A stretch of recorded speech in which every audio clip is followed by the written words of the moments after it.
সিরাজগঞ্জ প্রতিনিধি আব্দুল সালাম টাইমের তথ্য ছবিতে ডেস্ক রিপোর্ট। সিরাজগঞ্জের অন্যতম চামড়ার বাজার শহরের ঢাকা রোডস্থ চামড়াপট্টি।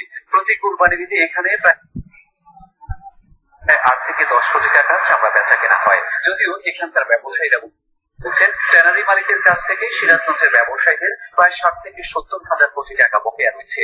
ঈদের চামড়া কেনা দুর্গম। আমরা ব্যাংক থেকে লোন নিচ্ছি, টাকা শোধ করতে পারছি না, দিতে পারছি না।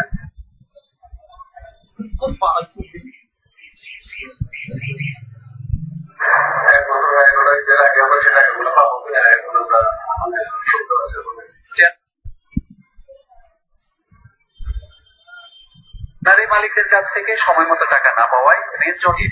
এমনকি ট্যানারি মালিকরা এ পর্যন্ত টাকা পয়সা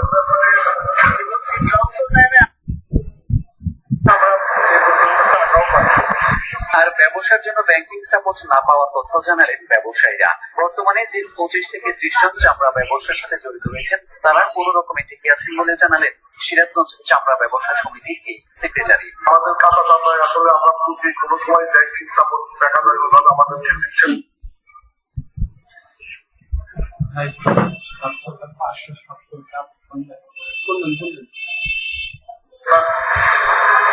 এটা আমাদের অনেক সমস্যা।